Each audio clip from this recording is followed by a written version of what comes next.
E nós abríssemos a nossa Bíblia no segundo livro de Samuel.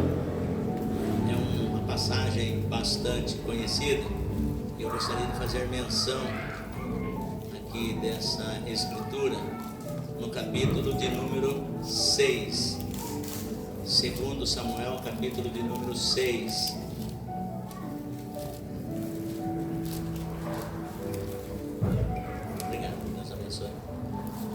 Segundo Samuel, capítulo de número 6, e o verso de número 1, em nome do Senhor Jesus. Glória a Deus. Agradecer a Deus pela vida de cada um dos irmãos, das irmãs, os membros, simpatizantes, visitantes, obreiros e obreiras dessa casa de oração, departamento infantil que está a todo vapor também lá, juniores, né? E jovens que aqui se encontram, não porque o pastor Salustiano está aqui, não, se não fosse eu, seria uma outra pessoa, mas porque o Espírito de Deus se faz presente. Isso é importante quando nós entendemos que o Pai, o Filho e o Espírito Santo se faz presente aqui nesse lugar. Tudo se torna diferente quando o Espírito de Deus está presente, e eu sei que Ele está presente aqui nesse lugar.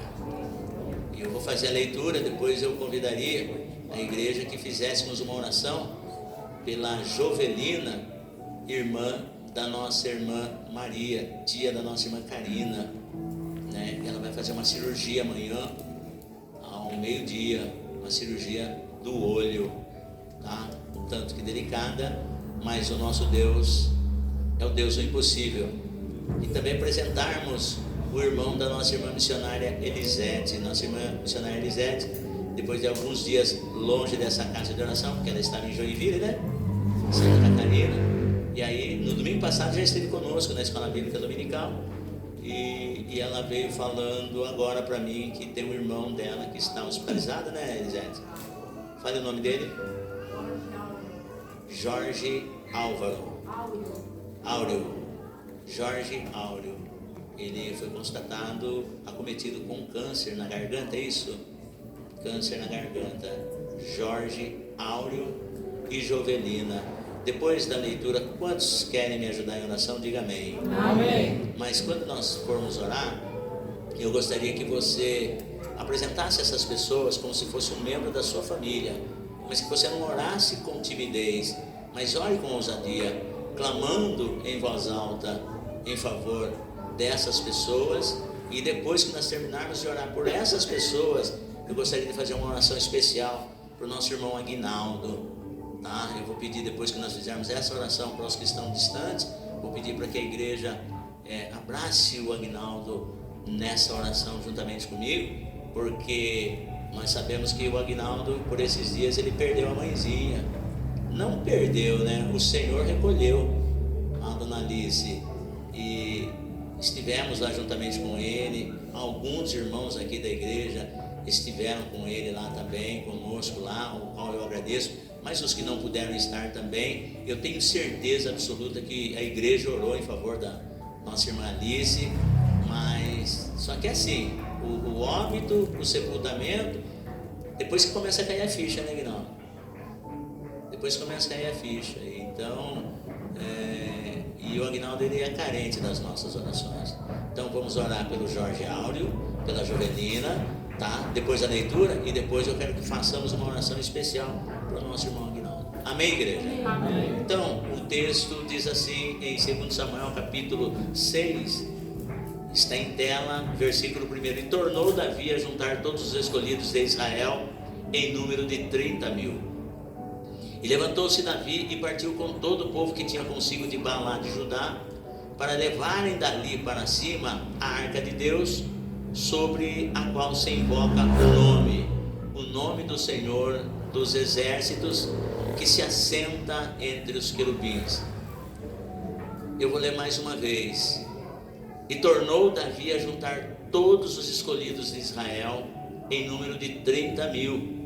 E levantou-se Davi e partiu com todo o povo que tinha consigo de Baalá de Judá, para levarem dali para cima a arca de Deus, sobre a qual se invoca o nome do Senhor dos Exércitos, que se assenta entre os querubins. Amém, igreja? Amém. Eu quero que você deixe a sua Bíblia no assento agora, por gentileza, e que você aí de pé mesmo, estenda as suas mãos em direção ao santuário. Lembre-se dessas duas pessoas. Se você tiver mais alguma pessoa para apresentar, você aproveita e incluir agora, juntamente com Jorge, irmão da nossa irmã missionária Elisete, e também juntamente com a Jovelina, irmã da nossa irmã Maria. Amém, pessoal? Amém. Pastor, eu tenho lá o meu esposo, eu tenho meu filho, aproveite essa oportunidade e inclua essas pessoas também nessa oração intercessória, em nome de Jesus. Levante as suas mãos. Querido Deus, amantíssimo, mas olha, igreja, a igreja do Senhor Jesus, ela tem como primícia o Espírito Santo, e a igreja que tem o Espírito Santo, ela tem a intercessão, e a intercessão agora é você entrar em batalha, é você entrar em guerra em favor de alguém, em favor de pessoas que estão precisando de um milagre. Pai, então nós estamos apresentando agora, Pai, o Jorge e Áureo, porque nós sabemos, ó Pai querido, que ele foi diagnosticado com essa enfermidade, Pai.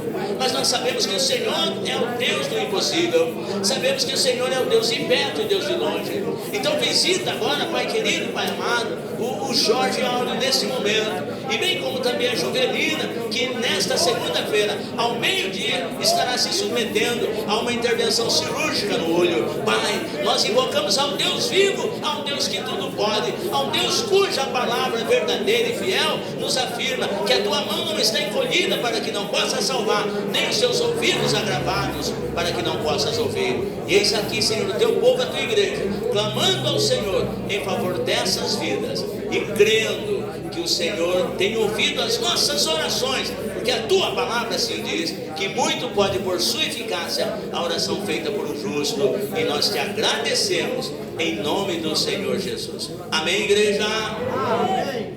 Por gentileza, irmão Aguinaldo, vem aqui. Thaís Fernanda, venha com ele, filha, por favor. Se tiver algum dos obreiros que quiser abraçar o nosso irmão Aguinaldo, isso é bênção. E eu quero que a igreja agora abrace o nosso irmão Aguinaldo, e que na sua oração você sinta o Espírito de Deus confortando ele, o Espírito do Senhor consolando ele e toda a sua família enlutada. Amém, igreja? Então levante as suas mãos agora e oremos ao nosso Pai Celestial. Pai, mais uma vez nos colocamos diante da tua presença, Senhor.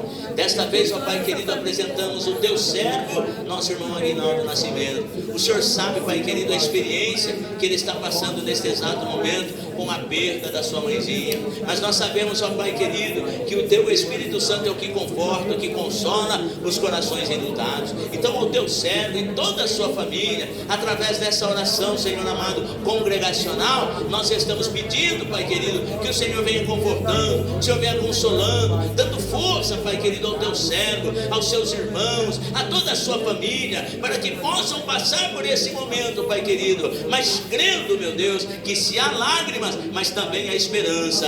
Em nome de Jesus te pedimos e te agradecemos. Amém e graças a Deus. Posso ouvir um amém? Amém. Posso ouvir um graças a Deus? Glória ao Pai, glória ao Filho e glória ao Espírito Santo de Deus. Você pode se assentar aplaudindo o nome do Senhor Jesus. Aleluia. Glória a Deus.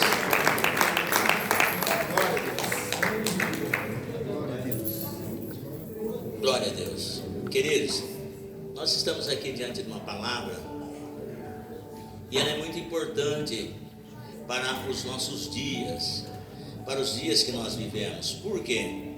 Porque todos nós temos planos, todos nós temos projetos e as realizações.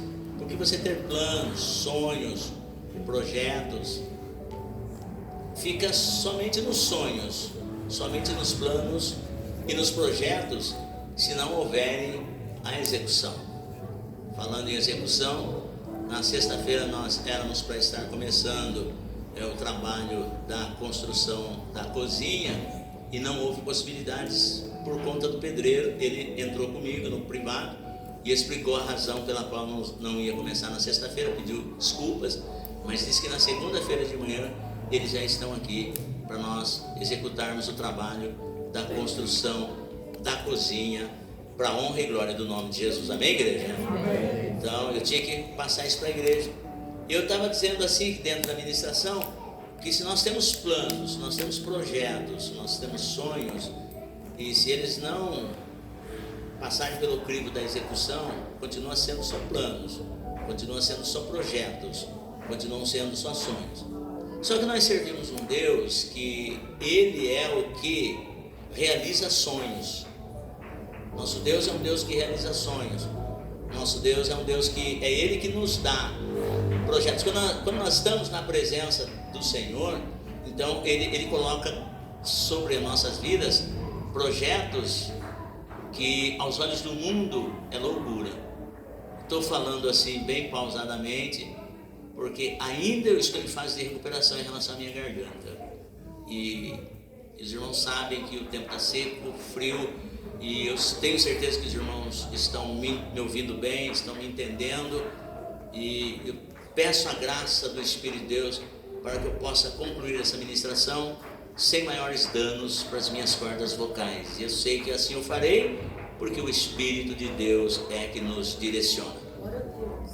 E eu estou dizendo para a igreja que é muito importante, quando nós levantamos a nossa mão, aceitamos a Jesus Cristo como único e suficiente Salvador e Senhor. Não é simplesmente, não é nada tipo, é mais uma religião, não.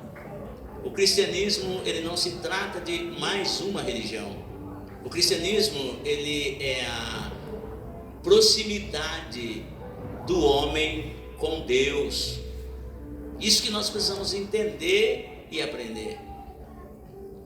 Porque uma instituição religiosa por si só não tem nenhum poder de transformação.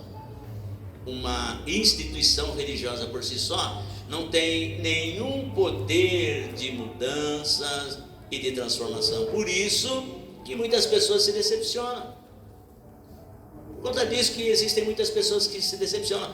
Entra numa determinada igreja evangélica, por exemplo, ou qualquer outra denominação religiosa, e acaba que não conseguindo aquilo que veio buscar, e aí se decepciona e diz assim: olha, eu fui em tal igreja, eu fui em tal instituição, eu fui em tal denominação, e aquilo que eu busquei eu não encontrei, e acaba aqui se decepcionando e para na sua caminhada, porque a pessoa ela entra com aquela questão: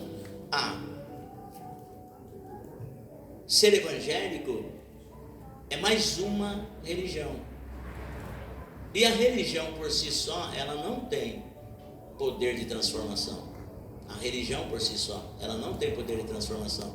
Mas nós estamos falando de, quando se fala em cristianismo, nós estamos falando do Senhor Jesus Cristo, aquele que veio em carne e semelhança humana, deixou o seu trono de glória, se fez homem e palmilhou por essa terra por 3 anos, curando enfermos, libertando vidas das garras de Satanás, ressuscitando mortos. Isso aconteceu aqui em Jerusalém. Jerusalém foi palco de grandes milagres realizado pelo Filho de Deus. E ele, onde ele passava, ele curava os enfermos, limpava os leprosos, pregava o reino de Deus. Ele dizia assim que o reino de Deus, ele não vem com aparência exterior, porque o reino de Deus está dentro de vós. A obra do Espírito Santo, ela é realizada de dentro para fora. E o Filho de Deus veio, fez a obra enquanto ele estava com o seu ministério terreno. Escolheu 12 homens rudes, iletrados, e não prometeu para esses homens carro, casa, bens materiais de espécie nenhuma. Simplesmente, aonde ele passava, ele dizia assim: vinde após mim, e eu farei de vós pescadores de homens. Olha. E aqueles homens, dos quais podemos citar Pedro, Tiago, João, André. E eles, quando eles viram Jesus ministrando para grandes multidões, e Jesus estendeu-lhe o convite: vinde após mim, e eu farei de vós pescadores de homens. Irmãos, pasmem, estou falando de coisas de há 2000 anos atrás, e eles, simplesmente por esse convite: vinde após mim, e eu farei de vós pescadores de homens. Aqueles homens largaram tudo para seguir Jesus. Qual a única promessa? Ser pescador de homem. Olha, deixaram tudo. Que negócio é isso? Ser pescador de homens. Hoje, misericórdia, hoje, para você ter um número expressivo, presbíteros, pastores, jovens, crianças, homens e mulheres, para você ter um grupo expressivo, um número expressivo dentro da congregação, você precisa pregar prometendo carro, casa, bens materiais, para que as pessoas possam vir única e exclusivamente com o interesse dos bens materiais. Mas eu louvo e engrandeço o nome do Senhor Jesus, que aqui está um povo que não está em busca de bens materiais, mas sim do reino de Deus. Então, se você vem em busca das coisas espirituais, fique tranquilo, porque as coisas materiais são acréscimos de Deus na sua vida. Fique tranquilo. Mateus capítulo 6, versículo 33 diz assim: mas buscai primeiro o reino de Deus e toda a sua justiça, que as demais coisas serão acrescentadas.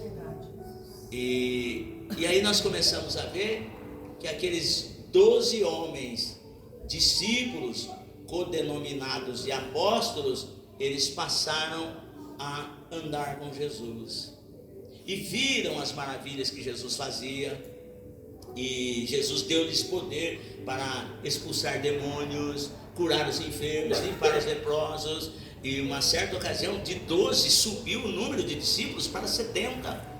Chega um momento que Jesus mandou com que eles fossem de 2 em 2, anunciassem o reino, pregassem o evangelho e tal, e eles foram pregando e voltaram 70. Saíram 70 e voltaram os 70.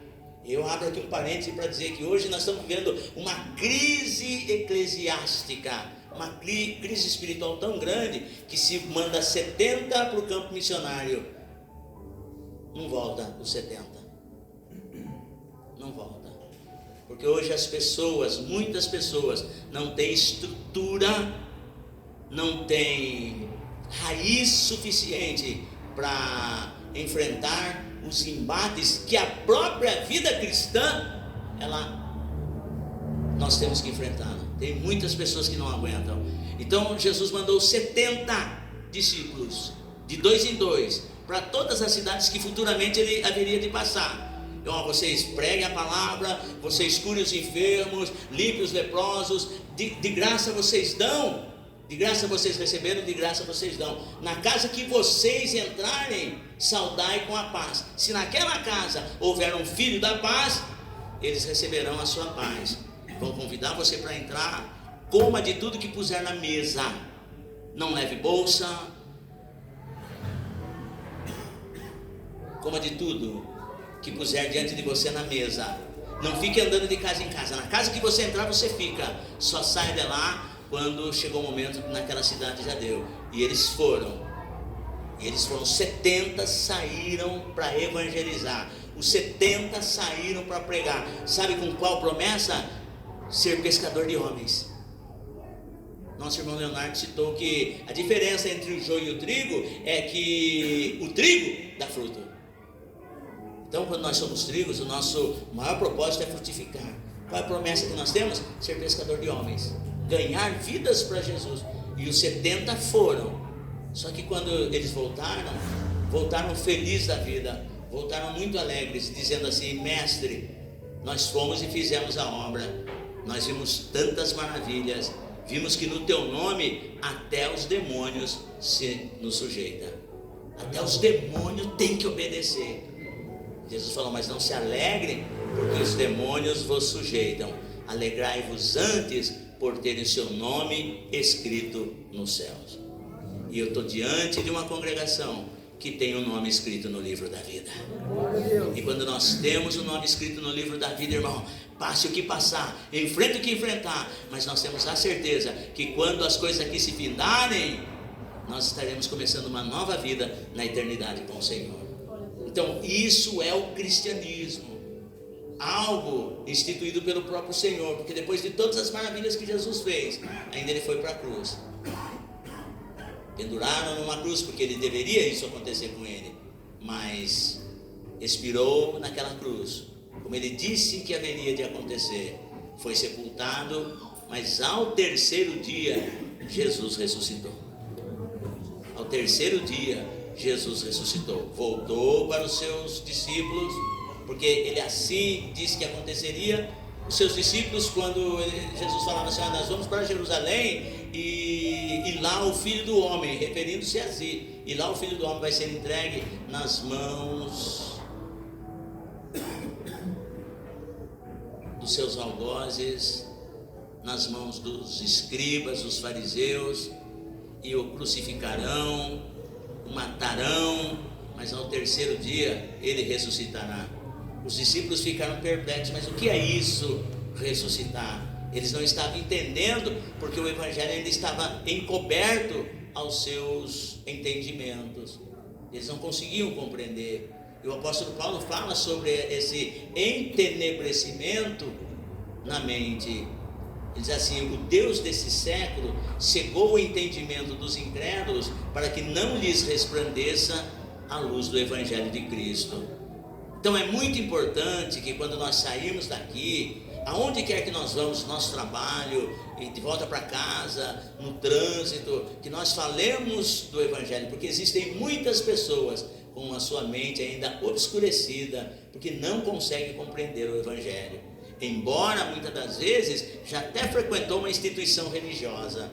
Porque eu me lembro quando, e eu estava comentando sobre isso com algumas pessoas logo de manhã, hoje ainda. Eu falei, quando eu fui batizado no Espírito Santo, eu perguntei para minha esposa, eu falei: dona Marli, você praticamente nasceu num berço evangélico, e por que você nunca me falou do Espírito Santo? Por quê? Aí ela também disse assim: por quê? Porque nem eu sabia. Então o fato das pessoas muitas das vezes nascer dentro de uma igreja evangélica, necessariamente não quer dizer que ela saiba tudo, porque existem muitas pessoas dentro das igrejas cometendo tantas coisas, fazendo tantas coisas fora da vontade de Deus, porque não conhece verdadeiramente a Deus. E isso, com aquele pseudo dito popular: não tem nada a ver, porque Deus só quer o coração. Não é verdade. Obviamente que Deus quer o coração, mas Ele quer o nosso corpo, a nossa alma e o nosso espírito, porque temos que glorificar a Deus dessa maneira. Então, e aí Jesus disse que Ele morreria. Os seus discípulos não estavam entendendo o que significa essa questão de ressurreição, mas o que Jesus falou se cumpriu. Ao terceiro dia, Jesus ressuscitou. E Ele ressuscitando, Ele não deixou os seus discípulos no vento. Ele foi procurá-los, foi procurar Pedro, principalmente Pedro, que no popular pisou muito na bola com Jesus. Ele foi procurar principalmente Pedro, restaurou Pedro de volta e precisou também falar com Maria Madalena, que estava inconsolável, e Jesus aparece primeiramente a ela sendo uma mulher que teve muitos problemas com o mundo espiritual, foi liberta de principalmente 7 demônios, isso quando Jesus estava com o ministério terreno. Quando Jesus passou pela morte e ressurreição, Jesus apareceu primeiramente a ela, a uma mulher problemática, que teve uma experiência muito forte no mundo espiritual, era possessa de espírito maligno, mas agora que Jesus ressuscitou, fez dela a primeira missionária do Cristo ressuscitado. Glória a Deus. Olha só como é forte. Estou falando do cristianismo, é mais que uma religião, deve ser para mim e para você uma experiência real de vida, porque isso repercute tanto aqui quanto na eternidade. E agora Jesus apareceu a Maria Madalena, restaurou Pedro, que tinha negado Jesus por 3 vezes, e Jesus já tinha antecipado isso. Você fala que vai dar a sua vida por mim, Pedro, mas não cantará o galo 2 vezes sem que 3 vezes tu negues que me conhece. Ah, Senhor, para com isso, eu me garanto, eu me conheço. Tá? Quando Jesus foi para a cruz, Pedro ficou ali na fogueira com os incrédulos, com os ímpios, porque aonde e com quem a gente fica, realmente nós demonstramos quem nós somos. E Pedro estava lá na fogueira com os incrédulos, com os ímpios, e aí alguém chega e diz assim: você é um deles, né? Ele falou: eu não, nem conheço o homem. E o galo canta. Aí de repente chega de novo: você é um deles sim, rapaz, porque a tua fala denuncia quem você é. E Pedro, agora, para mostrar que ele não era um dos discípulos de Jesus, ele começou a praguejar, começou a falar tanta besteira. Nisso o galo cantou. Ele se lembrou da palavra do mestre, que antes que o galo cantasse 2 vezes, 3 vezes ele ia negar que conhecia Jesus. E quando ele se lembrou, ele chorou amargamente. E quando Pedro chorou amargamente, Deus viu, Jesus viu que eram lágrimas de sinceridade e restaurou Pedro. 3 dias, Pedro, é o tempo da restauração para você. Jesus foi até a sepultura, mas não parou lá não. O apóstolo Pedro, ele vai dizer numa das suas epístolas que Jesus foi até as partes mais baixas da terra, pregou aos espíritos em prisão. Esse é o Jesus que eu estou falando. É desse Jesus que eu estou falando, que o próprio apóstolo Paulo vai falar em Efésios capítulo 4, que ele desceu às partes mais baixas da terra, subindo ao alto, levou cativo o cativeiro e deu dons aos homens. Deus tem dons para a sua igreja. Deus tem dons para você. Qual é o teu chamado no reino? Eu não entendia isso. Vivi uma vida arrebentada, tripudiada pelo diabo, escravo dos vícios, não entendia sobre dons espirituais, não sabia nem folhear a Bíblia, nem tampouco se alguém perguntasse o que é capítulo, versículo, eu não saberia. Mas um dia eu aprendi que Jesus Cristo morreu na cruz do Calvário, foi sepultado, desceu às partes mais baixas do inferno, do interior da terra, pregou aos espíritos em prisão e subindo ao alto levou o cativo o cativeiro, Deus dom aos homens. E eu descobri que Jesus tinha um chamado comigo na face da terra. Eu venho aqui dizer para você que Jesus tem um chamado com você. Eu venho aqui dizer para você, não importa o seu histórico, pastor, o senhor está falando isso porque o senhor não conhece a minha vida. Eu não te conheço, mas Jesus te conhece e te trouxe aqui e diz que tem dons para você. Deus tem dons para você. Nunca eu imaginaria que um dia eu estava pregando a sua palavra. Nunca eu imaginaria que eu estaria atuando como pastor, como líder eclesiástico. E nunca imaginaria que Deus colocaria nas minhas mãos o ministério ao qual eu fosse o pastor, presidente e fundador ministerial. Esse é o Deus que nós servimos. Você pode aplaudir no nome desse Jesus? Esse é o Deus. E Ele tem dons para você. Ele tem dons para você. A uns é no ministério da palavra, a outros é no ministério do louvor, a outros é no ministério de ensino, a outros e a outros. Qual é o teu chamado no reino celestial? Deus não te chamou para que tu fique sentadinho no banco, só vendo a banda passar. Isso não. Deus tem um chamado. E os dons de Deus é dado, mas lá na frente o Senhor vai perguntar: o que é que fizestes com aquilo que eu te dei? Porque eu estou falando de projetos. Ser cristão é muito mais você ser apenas um participante, um ouvinte, um espectador, um telespectador de culto. Porque ainda existem muitas pessoas que vêm para a igreja para assistir culto. Não, irmão! Romanos capítulo 2 diz que nós temos que apresentar o nosso corpo como sacrifício vivo, santo e agradável a Deus, que é o nosso culto racional. Deus, eu não vim aqui assistir culto, eu vim aqui prestar o meu culto ao Senhor. Quantos vieram para cultuar juntamente comigo? Quantos vieram para oferecer um culto ao Senhor? Tenha a liberdade de apresentar o culto. Oferecer o seu culto. Jesus estava falando com um ancião, Nicodemos, e Nicodemos chega para Jesus, cheio da sua teologia, diz assim: mestre, bem sabemos que és vindo de Deus, porque ninguém pode fazer os sinais que tu fazes se Deus não for com ele. Jesus, nesse diálogo com Nicodemos, ele fala: Nicodemos, na verdade te digo, que aquele que não nascer de novo não pode ver o reino de Deus. Pois Jesus falou para Nicodemos: ó, na verdade te digo que aquele que não nascer de novo não pode ver. É isso que Jesus estava mostrando para Nicodemos. Você é um espectador, você é mais um daqueles que veio para assistir. E é muito sério quando nós entramos nessa linha, nesse viés de ser um mero assistente, de ser um mero telespectador. Porque aí, Luciano Teixeira, eu estou na direção do Espírito de Deus para dizer para toda a igreja que quando eu estou na condição de telespectador, eu venho somente para observar. O glória a Deus, irmão. A música da irmã e o terno do pregador. Ai, que mau gosto. Ele está com um paletó preto, um pullover vinho. Credo, que mau gosto.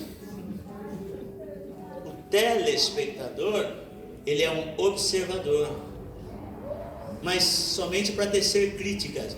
E eu estou falando porque o Espírito de Deus, ele revela que é assim que acontece na tua vida, dentro da tua casa. Ai, o que você achou? O que você achou da palavra? Eu acho que o irmão foi muito exagerado.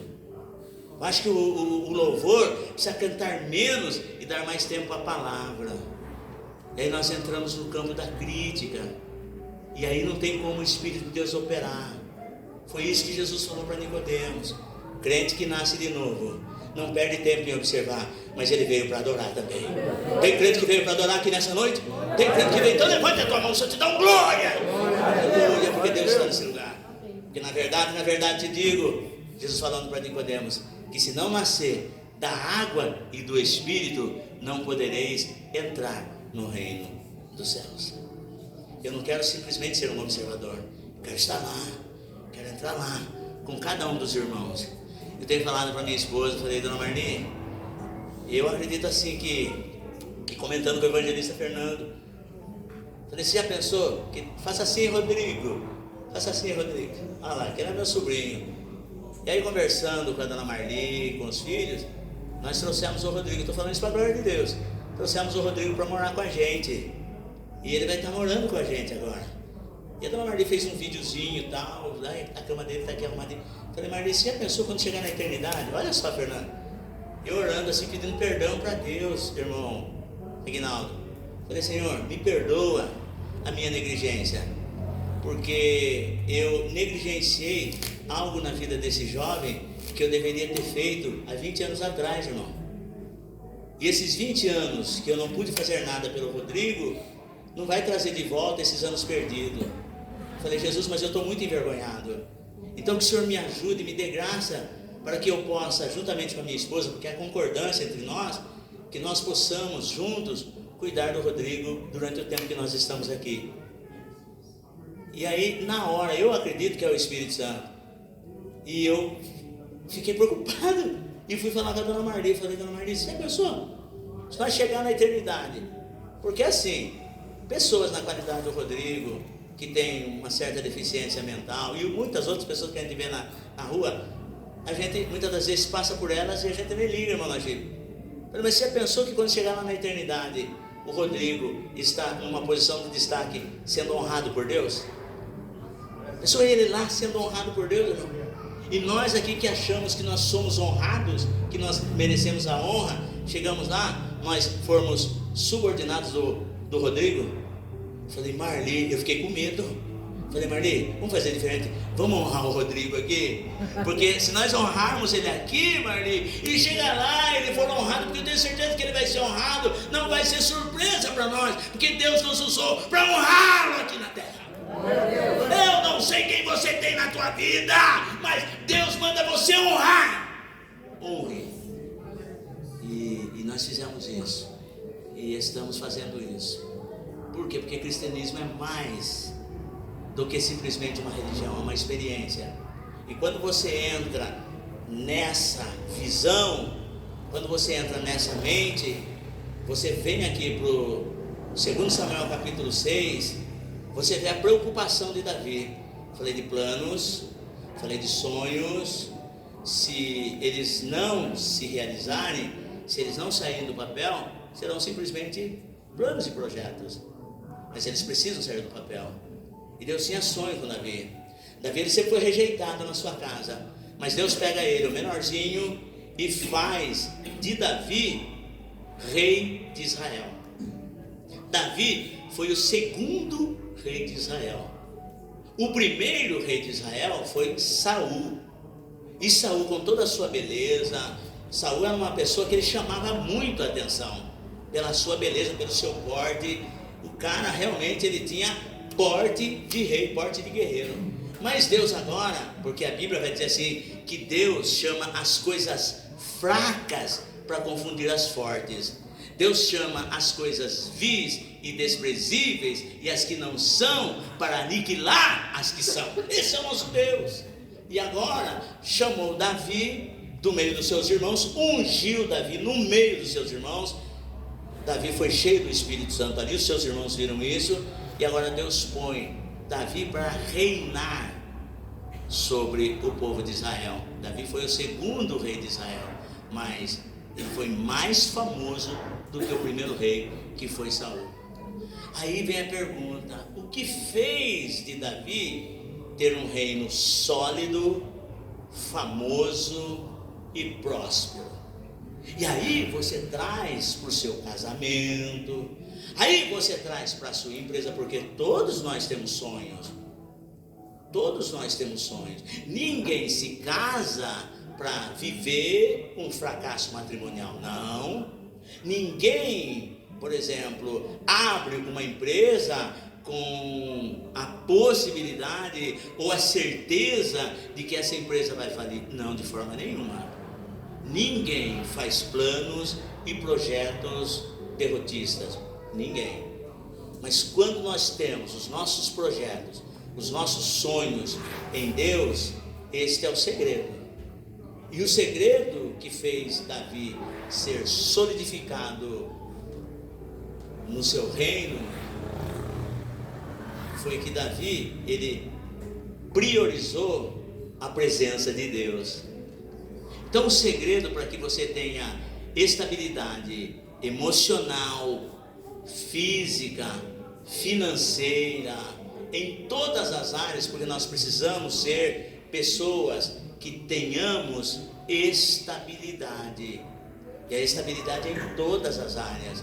Só que isso não acontece da noite para o dia, e principalmente quando nós estamos em Deus, nós precisamos aprender a ouvir a voz de Deus.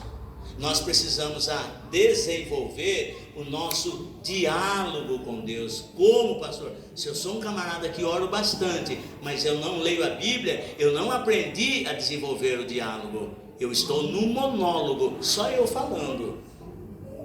E eu não sou educado se eu ajo dessa maneira.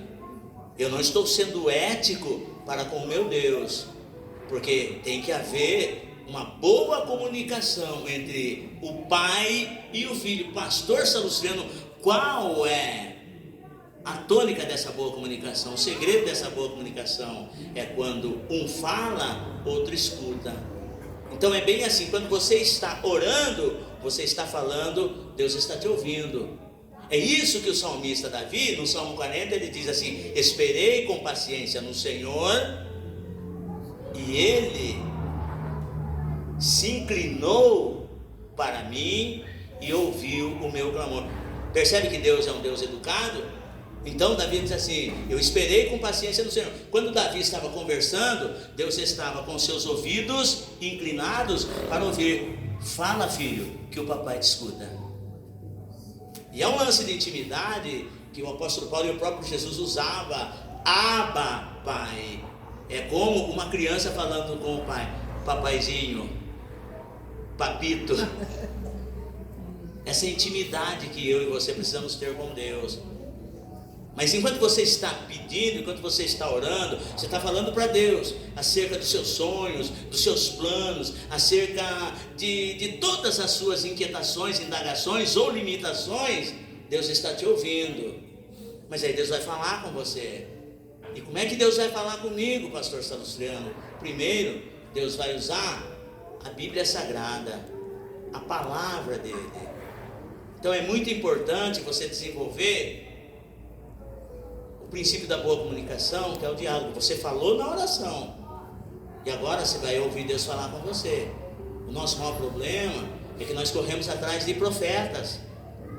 Nós ainda não adquirimos o hábito de desenvolver a nossa comunicação com Deus baseada na leitura. E por quê? Porque nós deixamos Satanás assoprar na nossa mente que aquilo que nós lemos nós não entendemos. Claro que você entende, porque você tem a mente de Cristo. Quando vier o pensamento: mas eu não gosto de ler a Bíblia porque eu não consigo entender, repreenda no nome de Jesus, porque esta palavra é a carta de amor de Deus para os seus filhos. Tem filhos de Deus aqui nessa noite? Então essa carta é para você. Quando você conversa com o seu filho, quando você conversa com a sua filha, você vai conversar numa linguagem que seu filho e sua filha entendam. E assim é Deus para conosco. Então repreenda todo pensamento que vier, que você não lê a Bíblia porque você não entende. E a tônica da boa comunicação é: você orou, Deus te ouviu, agora Ele vai falar com você. E Deus falando com você, Ele vai falar por intermédio da palavra. Quando você está na sua casa de manhã cedo, ou na hora do teu almoço, ou à tarde, quando você pega a sua Bíblia, tenha um exemplar da Bíblia Sagrada na sua vida, no seu carro, no seu caminhão, na sua casa. Na minha casa é assim: em cada cômodo tem pelo menos um exemplar da Bíblia Sagrada. Adquira isso, porque eu vivi uma vida derrotada por 34 anos, mas no dia 7 de setembro de 96, quando levantei a minha mão para aceitar a Jesus Cristo, porque Ele me aceitou primeiro, eu falei: Deus, dá-me fome e sede da Tua palavra. E fazem 29 anos que eu não passo um dia sem ler a palavra de Deus. E você precisa fazer isso. Eu não faço isso porque eu sou melhor do que você, ou você não faz isso porque você é melhor do que eu. Não, eu e você necessitamos da palavra de Deus. Isso vai mudar a tua vida. E aí, porque aí Deus vai falar com você por intermédio do estudo, da leitura que você faz individual e das suas oportunidades quando você vem para o culto, no culto congregacional. Deus fala com você por intermédio do sermão que é pregado. E Deus pode levantar alguém em profecia para falar com você, porque eu creio no dom de profecia. Mas quando você busca primeiro em oração, Deus vai falar com você por intermédio da palavra, no seu devocional, no seu estudo. Deus vai falar com você no culto da congregação durante a palavra, uma palavra revelada. Olha, Deus falou comigo aquilo que eu precisava ouvir. Ou Deus pode levantar alguém em profecia.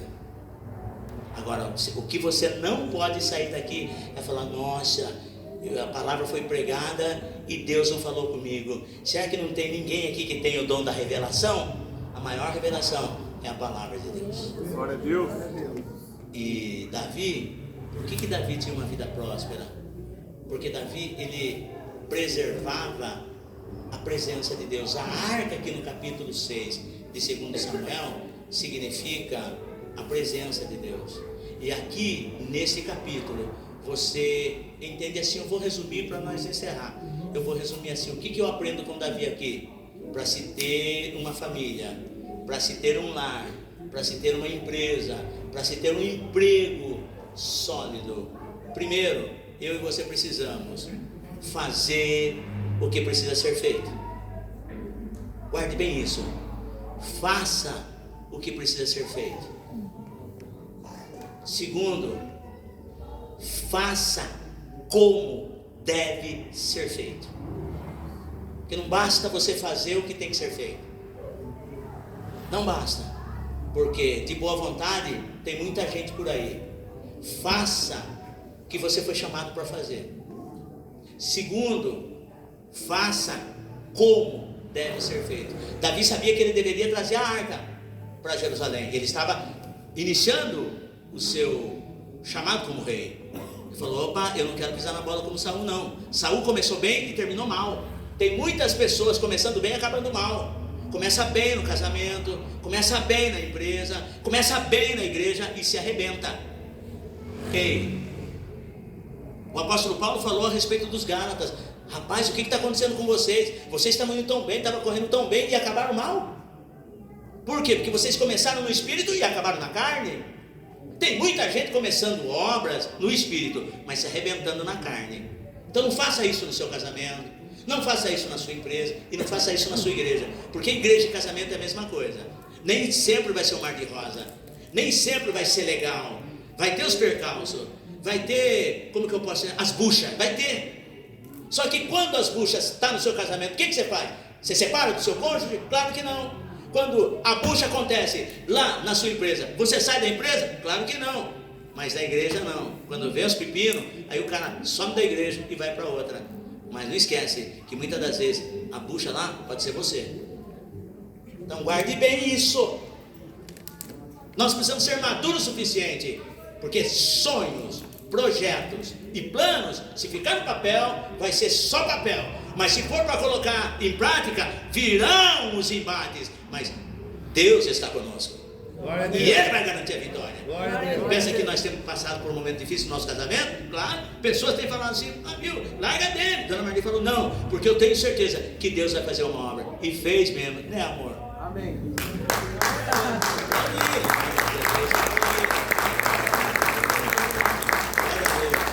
Então guarde bem isso. Faça. Se aprende com Davi, 2 Samuel capítulo 6. O que Davi estava querendo fazer? Trazer a arca. Eu estou reinando. Eu fui chamado para reinar. Deus me ungiu para reinar. Mas eu não vou conseguir reinar sozinho. Eu vou trazer a arca. Era um baúzinho de madeira, mas tinha um significado muito forte. Porque dentro daquele baúzinho de madeira tinha as pedras da lei. Dentro daquele baúzinho de madeira tinha algumas coisas ali que precisava simbolizar a presença de Deus. Então Davi sabia que aquela arca do concerto era a presença de Deus. Ficaram 20 anos em Queriat Jearim, na casa de Abinadab, cujos filhos tomaram conta daquela arca. 20 anos ninguém nunca mais ouviu falar. E Davi fala assim: olha, vamos trazer a arca, porque nos dias de Davi, de Saul, ninguém buscou aquela arca. Foi tomado pelos filisteus, das mãos de Hofni e Finéias, que esses dois morreram na hora. E Saul começou a governar, ele nem foi atrás de pegar a arca. O que trouxe a ruína na vida de Saul foi porque a presença de Deus estava longe de Saul. Então, talvez eu estou pregando para alguém aqui, fala assim: pastor Salu, eu estou com meu casamento no fracasso. Pastor Salu, a minha empresa está no vermelho. Pastor Salu, a minha vida está com um fio. Eu venho aqui dizer para você, ainda há tempo. A nossa arca se chama Jesus Cristo e Ele está aqui para te socorrer. Glória a Deus. Mas o que você precisa fazer? Faça o que você tem que fazer. Faça. Qual é o seu chamado? Eu não tenho tempo, eu trabalho demais, eu faço isso, eu faço aquilo outro. Quando você fala que você não tem tempo, você está colocando como se Deus é mentiroso. E Eclesiastes capítulo 3 diz assim que para tudo há um tempo. Organize o seu tempo e priorize o seu tempo com Deus. Esta é a arca. Glória a Deus, aleluia. Priorize o seu tempo com Deus. Se organize, mas busque a presença de Deus. Porque Deus quer transformar coisas na sua vida, na sua casa, na sua família, porque com você e com os teus, diz o Espírito de Deus, tenho coisas grandes na face da terra. Glória a Deus. Tenho te tirado do Egito, tenho te tirado da boca e da cova dos leões, para que hoje engrandecesse, louvasse o meu nome e pregasse a minha palavra, porque através de ti e dos teus tenho coisas grandes na face da terra. Glória a Deus. Glória a Deus. Escute, mas simplesmente não faça o que tem que ser feito, faça como deve ser feito. Sabe como Davi fez? Ele pôs a arca num carro de boi, zerinho, num carro de boi novo. Lembre que no domingo que vem eu quero continuar essa mensagem, mas lembre-se de uma coisa: quando você faz aquilo que deve ser feito de qualquer maneira, lembre-se que alguém pode se ferir ou até morrer por causa disso. Não faça de qualquer jeito. Melhor que você não faça, mas não faça de qualquer jeito, porque o texto aqui vai dizer que Davi pega a arca, põe em cima de um carro de boi novo, e eles começam de Baalá de Judá, traz a arca para que chegue até Jerusalém. E os 2 filhos de Abinadab, eles estavam conduzindo a arca, e eles estavam na frente do carro de boi e da arca.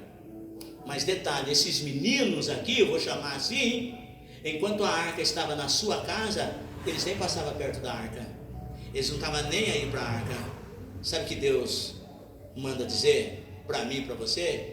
Que muitas das vezes nós queremos que as pessoas notem quem nós somos. Precisamos mostrar o que nós estamos fazendo, e não é assim com Deus, porque o texto vai dizer assim, ó: e puseram a arca de Deus em um carro novo e a levaram da casa de Abinadab, que está em Geba, e Uzá e Aiô, seus 2 filhos. Uzá e Aiô, eles estavam lá guiando os carros. Enquanto a arca estava passando, todo mundo via e se admirava. Você viu? Olha, a arca ficou 20 anos na casa de Abinadab. Olha os seus 2 filhos, Uzá e Aiô, olha, eles estão conduzindo a arca. Só que enquanto a arca estava lá dentro da casa de Abinadab, ninguém não passava nenhum pano na arca. A arca ficou 20 anos lá, juntando poeira, ficou daquele jeito. Mas na rua é fácil se conduzir a arca, como se Deus precisasse de ajuda. E a Bíblia diz que quando chega numa altura, os bois fizeram menção de tropeçar, e a arca escorregou, e Uzá, para mostrar sua popularidade, ele foi segurar a arca para que não caia. E a Bíblia diz que o Senhor feriu Uzá diante da arca por causa dessa imprudência. Então, projetos, sonhos, planos, enquanto estiver no papel, são só sonhos, planos e projetos. Mas quando nós começamos a colocar em prática, Deus começa a agir. Então o que Deus fala para você? Mas eu quero continuar essa mensagem, eu não terminei ela. Eu quero terminar essa mensagem no domingo, porque eu tenho certeza que isso vai transformar a sua vida, a sua família, seu ministério, vai ser bênção para a sociedade. Primeiro, então você tem que entender que você tem que fazer o que tem que ser feito. Você tem que fazer como deve ser feito. E lembre-se, alguém pode se ferir se você fizer mal feito. Foi o que aconteceu. Mas Deus é bom. E eu quero continuar essa mensagem porque ela está incompleta aqui. Mas no domingo que vem eu quero que você venha. Eu tenho certeza que isso vai trazer o sobrenatural para a tua casa, para a tua vida e para a tua família. Levante a sua mão. Diga assim: Senhor, eis-me aqui, para fazer o que precisa ser feito, o que fui chamado para fazer. Para Senhor, me dá graça e sabedoria para fazer e como eu preciso fazer. Diga assim: Senhor, me ajuda a permanecer firme e alicerçado em Ti e na Tua palavra. Amém. Coloque-se de pé em nome do Senhor Jesus, que agora eu vou orar por você. Mas eu quero que você retorne. Domingo que vem eu quero continuar essa mensagem.